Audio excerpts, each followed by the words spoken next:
My dad had started a crypto account with Coinbase. He'd never updated the trust with this. Healing things that I didn't even know were hurting. Would you say in this season brought up those things that you didn't know about yourself? No, when there's a durable power of attorney, things go much more smoothly. In our industry, we have what you call body snatchers. You know what a body snatcher is?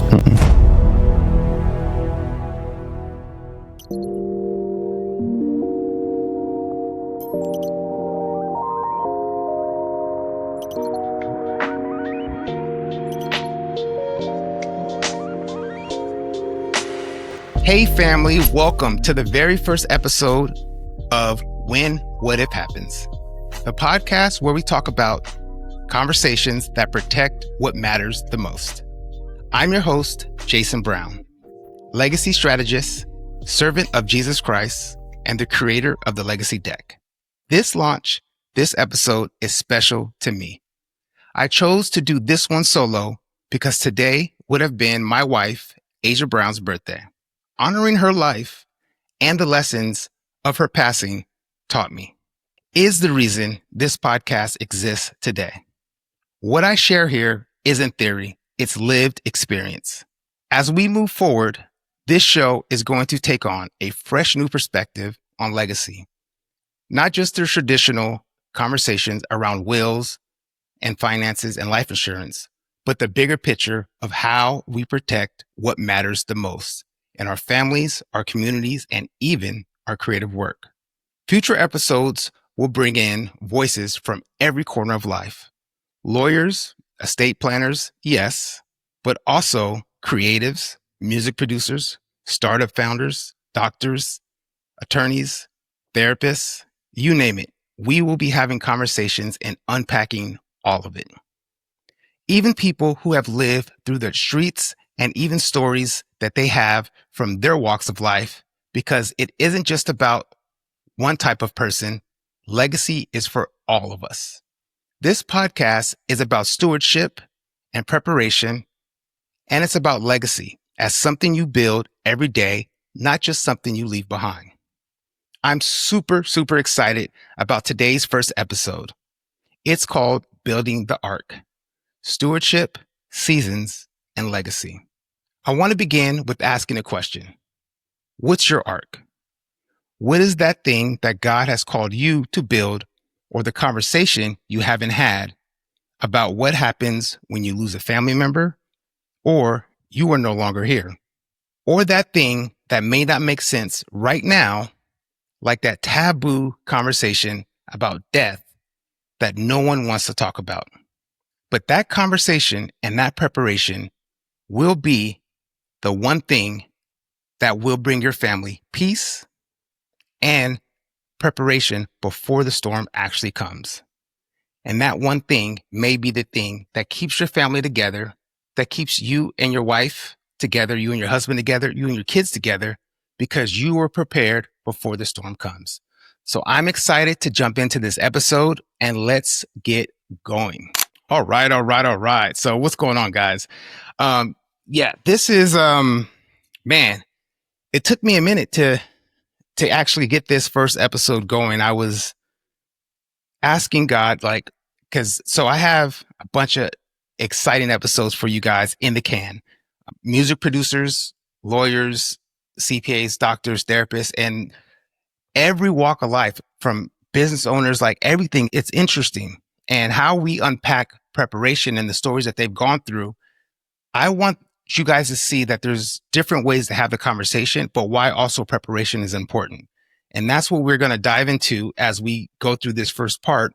So I'm excited to unpack this. And like I said, this solo episode is me doing this for my wife because I am honoring her on her birthday. So let me start off by saying happy birthday, happy birthday, happy birthday. And I will honor you forever because the lessons that you have taught me have been instilled in me and have also helped me become the man, the father that I've been needing to come by serving you as a husband. So thank you once again. All right, family, let's go ahead and dive into this first episode. So I want to talk about Noah. And once again, these stories that I'm going to be covering in this first episode, this is what God has placed on my heart. But I believe that regardless of if you believe in the Bible or if you don't, these stories that I believe in are stories about preparation, about stewardship, and are things that are going to help you and your family before the storm comes. So let's talk about Noah and the faithfulness of building in a season. I'm going to read something to you guys really quick. So usually when we hear Noah's story as a Bible lesson, animals 2x2, rainbows, a big boat. But when you sit down and you really unpack the details of what he was doing, what he was building, there's so much more and it's so deeper. In the Bible, Genesis talks about Noah was 500 years old when God gave him an assignment to build the ark. But it took him 100 years to finish it. When I pause there, as I mentioned in the intro, there's things that we're building, businesses, careers, going to school, like whatever that thing is that we are building, we know that things take longer to build than we think. It's just the way that it goes. We may think that we want something to be built in a month, 2 months, 2 years, but it just takes longer because the assignment that you have to build, it is that moat and it is that ark, that thing that you're building because you want to have that thing that is going to be able to be passed down to your family. But that also ties into knowledge. The knowledge that you are acquiring over the years is that thing that is going to actually create the generational wealth. Because right now in society, and what we talk about is generational wealth is a financial thing, which it's not. Generational wealth has to do with generational knowledge because it doesn't matter how much money you acquire if you do not have the knowledge to pass down on how to actually protect and steward the thing that you actually built, which reminds me of the Vanderbilts versus the Rockefeller.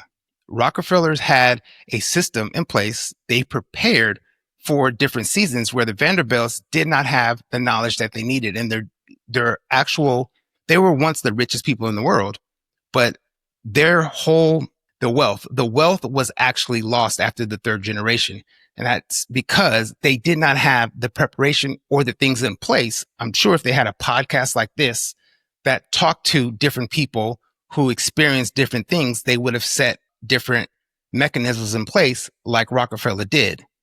So imagine that every day for a century, people must have laughed and family members probably questioned him. The neighbors likely rolled their eyes, and yet he kept building. And that's that thing about the conversation now.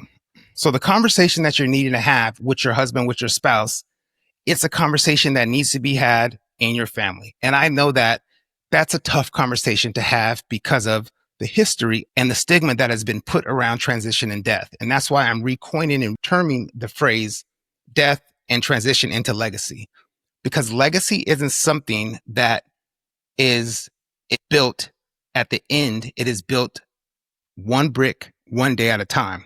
And that's by having certain things in place, but you are able to put those things in place by getting the education. And a lot of people think that I don't have to put anything in place right now because I don't have anything. But that would be equivalent to saying, I don't need to prepare for the storm that we know is coming from the forecast. So we don't need to go out and get umbrellas and snow plowers because they've told us that the storm is coming, but we're just going to deal with that when it comes. And I'm sure you, like everybody else, have seen tragedy and chaos break up families because they did not and just have the conversation before. Now, the flip side of that coin is I know that when it comes to having this conversation and talking about death, it's taboo. And I don't understand why.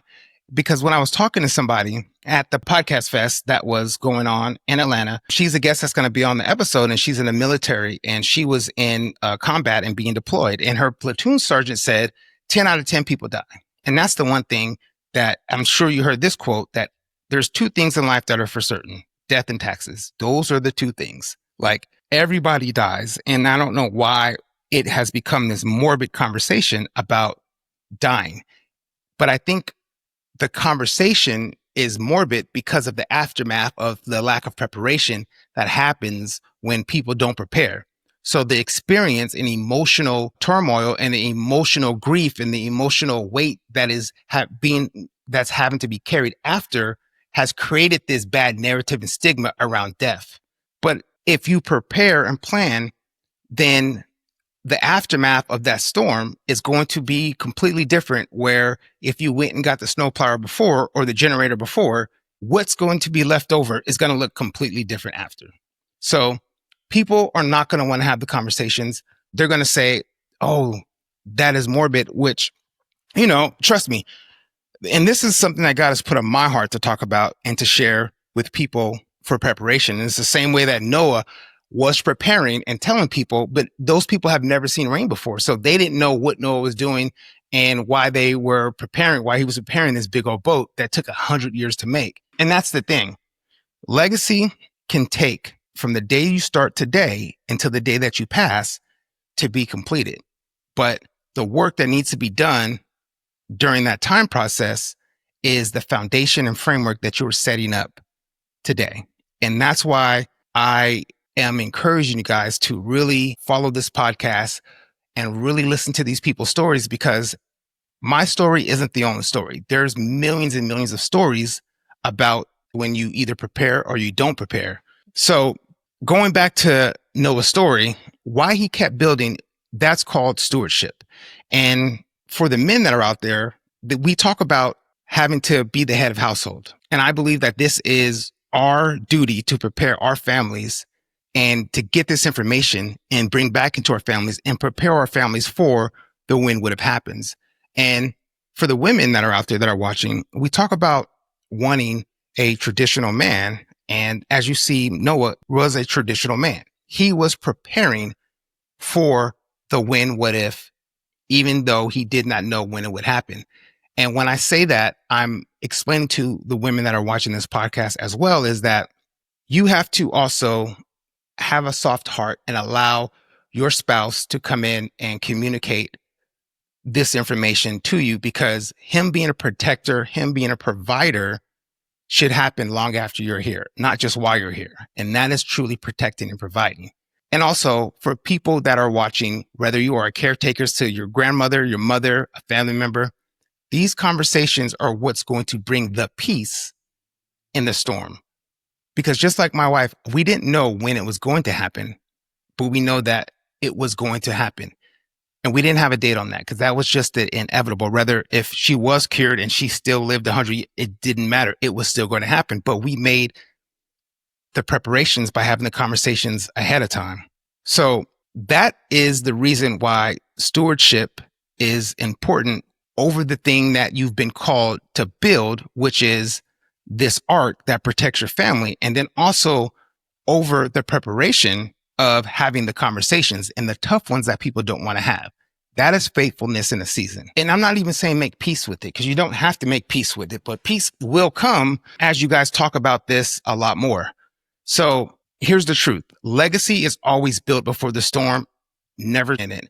And even when we talk about certain people such as Michael Jackson, was the greatest pop artist to ever live.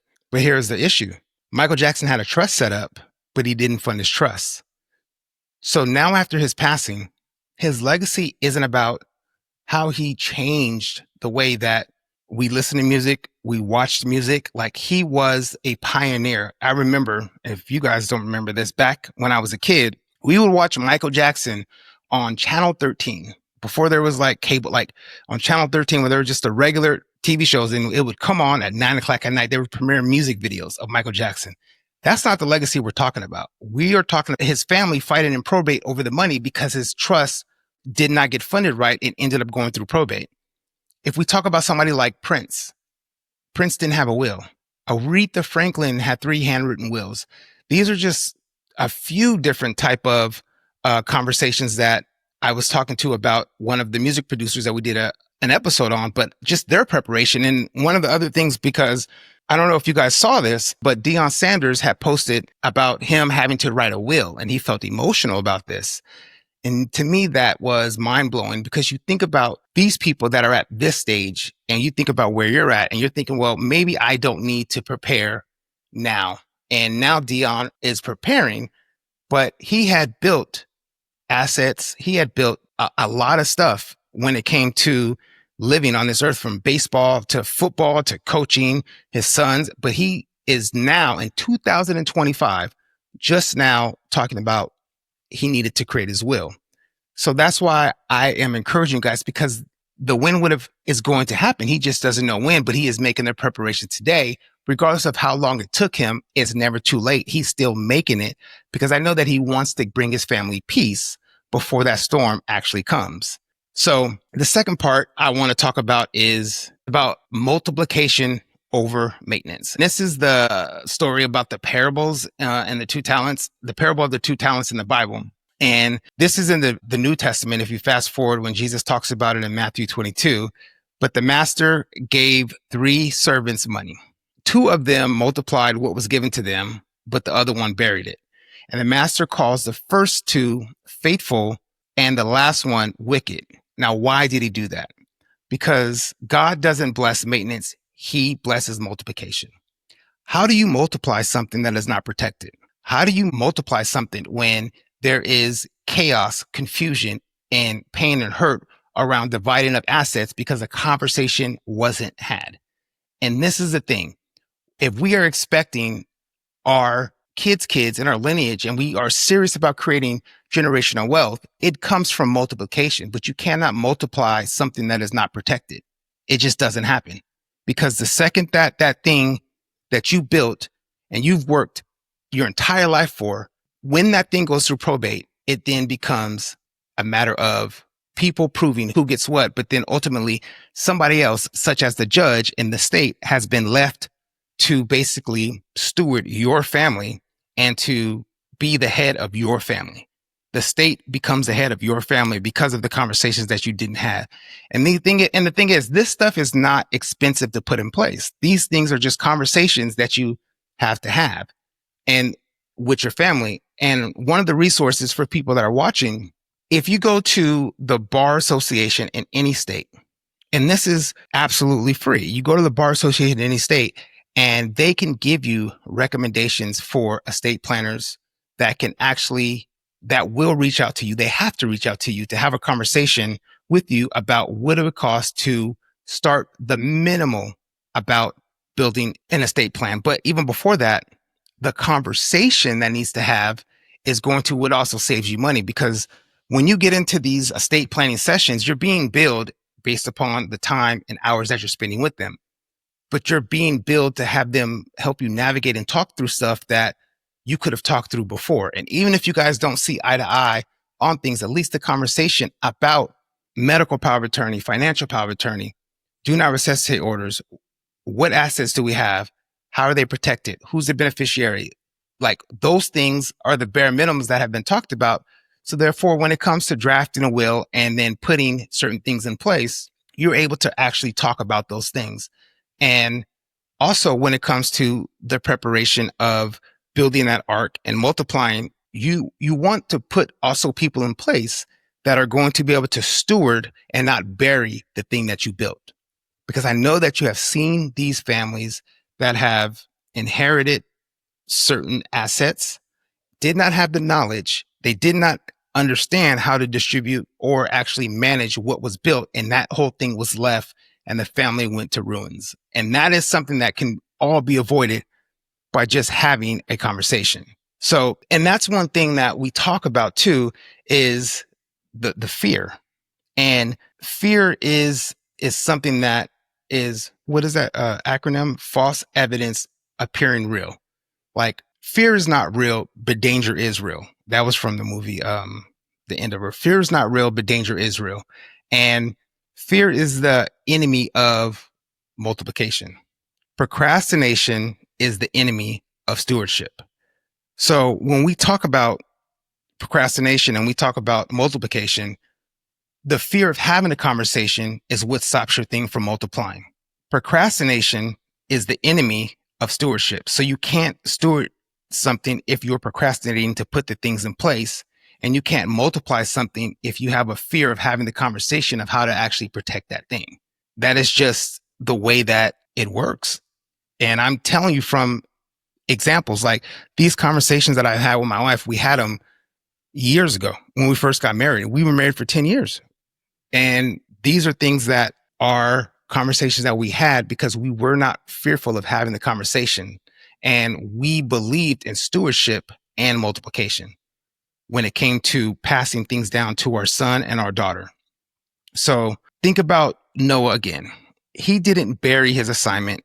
He didn't say, well, God, thanks for the blueprint.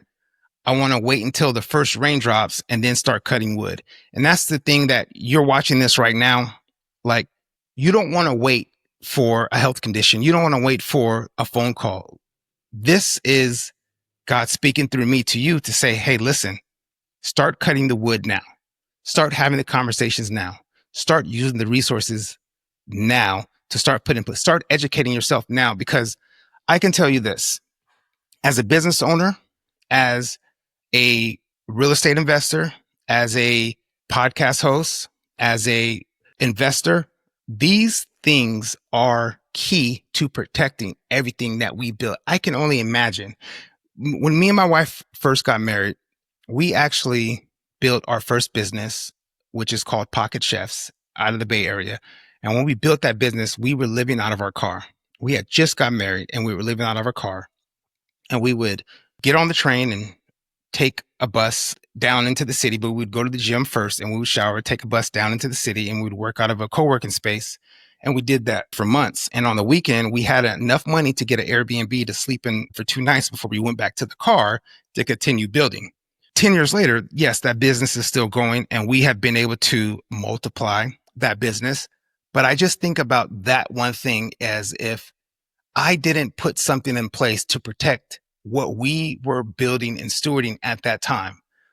All of that would have been for nothing, for absolutely nothing. And I just can't imagine us not having the conversation about protecting that one aspect of our business to be able to then buy real estate in different states and in different countries. We would not have been able to do any of that and then protect that because we would not have had the right things in place if we didn't have the conversation. But I just couldn't imagine what it was that we built over these years. And it just was all taken by the government through probate or through family members that were making claims. Like, I couldn't imagine. And that to me, as a man, would have been the lack of leadership and protection that I would have had over my family. So I just, once again, before I move on, touch back that it's not about waiting for the rain. Noah didn't wait for the rain. He started cutting wood. He got to work. He multiplied his obedience over time. And when the storm came, him and his family were ready. So here's the lesson. Faith is measured in what you build, not what you bury. So you can bury the conversations, but I can tell you from personal experience, the conversation will be had. Whether you are there or not, it will be had. How the conversation is had, what's talked about, will be different based upon your preparation. So as I move into this next part, I want to talk about my own loss and my own personal legacy that I built through my own storm and the umbrella that, I had. So I want to make this personal. For you guys that are watching, I know I've talked about losing my wife. I didn't talk about how I lost my wife and everything that was just around that. So I lost my wife 9 months after giving birth to our 2-year-old son. And that storm came fast and it came quick. And that was my storm. I didn't know. But I did make preparations before that storm, but I didn't know that was going to be my storm. And I remember standing there looking around, realizing if I hadn't had certain things in place, my son's future and my future could have been in jeopardy. Because the one thing that most people don't think about is the full totality of those situations that happen with your family, with your loved ones, your spouse, your immediate family, when it comes to funeral costs or when it comes to the mental fortitude that you need. And this is something that, as I continue to break this down to you guys about my story, but I want to tell you guys, like, even thinking about life insurance and how people think life insurance is a scam. Well, one of the things that I think that both life insurance is an investment tool, but I also think that it's a tool that can help, that will be needed to help when you go through this season, whether if you lose a mother, grandmother, a child, or a spouse. There are certain things that you will need to protect. And that one thing will be your mind, because you don't want to have to go back to work in a grief state, but you could put the things in place where you can take a life insurance policy designated specifically for A, therapy, B, to cover your household expenses, and then C, just that be able to pay and have that additional support there. And I will tell you this, I've been blessed to have a aunt that has come and has, I can hear her now, Aunt Kathy, that has stood in the gap and has shown up for me. But the one thing that I will say is you can't rely on family to be there just because you believe that they should be there. That's not how that works. And it often comes where, once again, not having those conversations, the pain comes from our expectations, but the pain should come from our lack of preparation. Let me say that again. The pain should come from our lack of preparation versus our expectations, because that thing that we are expecting a person to do is an expectation that was had without the conversation. So we can't be upset with those people that they didn't show up how we thought they would show up because we failed to have a conversation with them. But I digress. So let me keep going. So in that moment, I realized that God was depositing something in me that I didn't know. And I didn't know where he was leading me. There was somebody that's a business coach of mine, friend. And he said something to me as I was driving to the hospital for my wife's first brain surgery. He said, "Hey, listen, did you ever have the conversation with yourself about the man you must become before the storm comes?" And I didn't. I didn't have this podcast. I didn't have somebody like me talking to me. I didn't have this.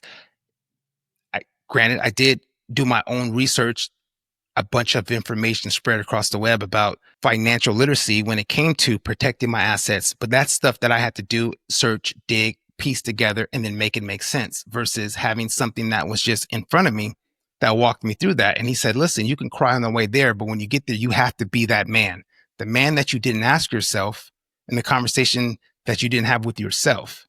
You have to be that person." And that's the same thing when it comes to, even if you're not a man, but if you are a person that has a family member, like when that storm comes, either you had the conversation or you didn't, but you will have to have that conversation eventually. And you can't get there and start hollering, yelling, and screaming because you didn't have the conversation. You got to have that conversation with your family ahead of time, because I can tell you this, and I will say this one transparently, like one of the conversations that I wish I would have had that I did not have was the conversations that me and her had. We would have had those with her family. And granted, we didn't know the storm was coming, so we didn't feel like there was a need to have it with her family because there was no indications. But even during that time, my goal wasn't to make sure that her family was prepared or my family was prepared. My goal was to take care of a newborn son that was 2 months years old and try to save my wife's life. Now, in hindsight, I believe that we should have had a family meeting and we should have brought everybody together and just openly talked about what her wishes were in the event God decides to do whatever he chooses to do. I will say that that is one thing that we could have done that I believe would have made that side of it a little bit more of a less heavier lift for me. Because I could tell you that in that moment, it don't matter how long you've been married, you will have to carry, and you do become public enemy number one. And I get it. It's because people's emotions and dealing with grief, they deal with it differently. But the conversations that I had with my wife and the conversations also that I had with God, it gave me the foundation to stand 10 toes down. And when I tell you I was getting hit with bats and sticks and knives and brass knuckles, but I had to stand tall because not only was my son watching me, I know that the story of how I handled that situation was going to be communicated to my son as he gets older and the man that I was in the storm. So that's a part of my story where I don't believe I handled to the best of my ability, but I handled it to the best, but it still allowed me to have peace on my end. And in that moment, God had deposited something in me, which was an urgency to protect my family and help others do the same by having these tough taboo conversations, as you guys like to call it. So that was something that I think that was a seed that was planted in me. And I believe that, it says, write the vision, make it clear. So he who may read it may run. And if you don't have anything written down and you have a vision, and the thing is this, and I can speak to this as a seasoned 20-year entrepreneur. In everything we have visions for, we write it down. You guys will have vision boards. You will write all that down. You guys will have visions of what you want to do this weekend. You'll write all that down. You will write visions down of the man that you want to marry, the wife you want to marry. We write all that down. And as they say, we plan for birthday parties, vacations. We write all that down. We will write all that down, but we will not write down the thing we need to do to have in place to protect our legacy, which doesn't make sense to me. And it's mind blown. But you don't have that excuse anymore, because if you've watched this and you continue year after year to make a plan for your birthday, for that vacation, for that family get together, and you have not written down what you need to have in place to protect your family and their assets and your assets and the thing that you're building. And the good words of DJ Khaled, congratulations, you played yourself. Come on, you played yourself, because we are too mature to not understand that we cannot plan for that and then plan for this. And I don't care if you want to say that, well, it's hard to, yes, it's hard to get people out the group chat to go into an actual vacation. That's hard. Like, it's hard to get people to show up on time when you've been planning something for a month. That's hard. Like, it's all hard. Everything is hard. Life is hard. That's what it is. It becomes even harder without having this conversation. Because here's the truth. Most people don't want to talk about legacy or transition until it's too late. We avoid it because it's uncomfortable. We push it off because it feels heavy. But avoidance is not stewardship. And we talked about stewardship. It is not stewardship. Avoidance is not stewardship. So if you are having a hard time having this conversation, that's why I created the Legacy Card Deck, which you can check it out. The link's below. The Legacy Card Deck is to give families a simple and practical way to start having these conversations. These conversations before the storm comes. That's also why I created this podcast, because I want to show you that there are different ways to unpack and have these conversations. And I want to provide you with the tools to have these conversations. And I want to show you from not only professionals, but for people who aren't professionals, and how their lives were different from people who planned and from people who didn't plan. And that is why I created this podcast, The When Would Have Happens. It's to share the wisdom, the tools, and the stories so you can protect what matters the most. So before we get out of here, I want you guys to check out some of our guests that we have coming up this season, because I'm excited to share these conversations with you. So check it out and have a look really quick. I heard something once at church. More people spend time planning their wedding than they do planning their life. And that's true if you really think about it. People sit down and they spend months. Who's sitting next to who, what color the cake is going to be, what flavor it's going to be, what color we're going to wear, who's going to be the photographer. It's not death insurance. It's called life insurance. Like, it's preparing you for life tragedies, life common conditions that happens. And it happens every day. You just have to be ready to plan for it. Like, one of the things we say all the time, like, people don't plan to fail, they fail to plan. What would be a legacy letter that you would write to yourself that you would want that person to read at that time? I would definitely tell myself to save. Save. Like, I'm not saying the forgiveness doesn't mean excusing the pain. It just means you're going to be able to release it and release its grip from your future by repaving a blueprint that you're able to give down to your child. And my perspective and mentality is I try to tell everybody, control what you can control. And that's what estate planning is, right? We don't get control when we go, how we go, anything else, or even how we're going to be perceived after we go, right? But if we have a plan in place, it's helping our loved ones. So this is, I'm learning. I didn't know that. Again, I'm pretty sure 100% people don't really know that even exists. I'll give you, we actually have a data on this. So when they ask 100 people, 75 people have never heard of the word. And of the 25 people who have heard of it, 75% of them think it's hospice. So we have this little tiny sliver who's ever heard of palliative care. And that's actually part of what I kind of make my mission. We're working with the Brain Tumor Center at Duke to have every glioblastoma patient meet palliative care. Palliative care, we are definitely not the dying people. We are the living as well and as long as you can people, and trying to manage symptoms and improve quality of life. The legacy starts from a foundation you build from having the conversations and doing the work ahead of time. And that's the part where men have to ask themselves those questions. Can I give a concrete example, actually? Because there was one little hole that we didn't know. So my dad had started a crypto account in the very early days of Bitcoin, okay? With Coinbase, he'd never updated the trust with this crypto account. So your legacy is either going to be written by yourself or by somebody else. And awesome. So I hope you guys enjoyed that. I'm excited. This season is going to be great. Once again, this is the When What If Happens Legacy Talk Conversations, where we will be talking about how to protect the things that matter the most by having the conversations we avoid to have. I'm excited. Once again, let me circle back and ask you, what arc are you building? What tough conversations are you avoiding?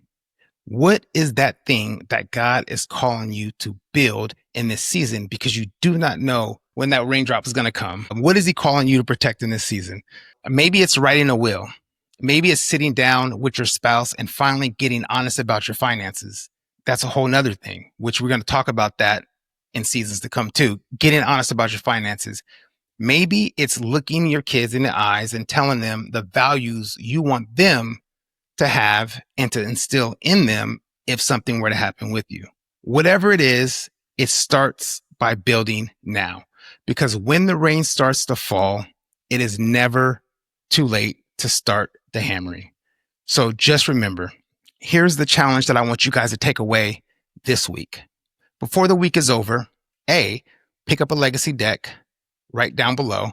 I'm going to have a few available because we don't actually launch this deck until October, but I will be giving out some for people who are watching that stay to the end and watch this podcast. And if you do watch this, we will be giving out 10 free decks.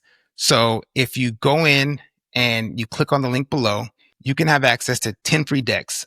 You're going to use Legacy as the code, Legacy, and that's going to get you a free deck. We're giving away 10 of them, but everybody else, you need to go in and pick up this deck. But once again, we'll be launching in October, but we will be giving away 10 free decks.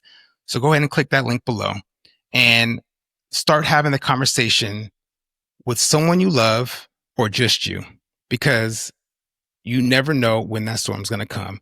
And just watch how God uses that act of stewardship to shift the atmosphere in your home, in your heart, and in your mind to start now bringing those resources, because you have now took it serious about what it is that you are going to be building, protecting, and stewarding. So he can now entrust you with more to start to take that and to then multiply it, because you're not just burying this conversation that we're having. You're actually putting action behind it.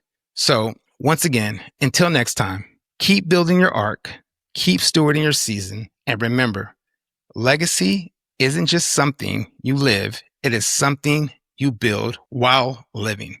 And before I close out, I hope you guys have enjoyed the When What If Happens, because this is going to be life-changing information. And I'm super excited to share these stories. So thank you guys. And I will see you next time on the When What If Happens. Oh, and I also forgot, like, share, subscribe, and send this out to your friends and family, because no matter who you think has had the conversation, send it to them anyway. And if people you think need to have the conversation, send this to them so they can have a chance to check out all of the episodes and all the information. So once again, follow us at the When What If Happens podcast, and also check out the links below for more resources. Thank you guys. I'm excited. And once again, happy birthday, sweetheart. This one was for you. I will see you guys on the next episode. Peace.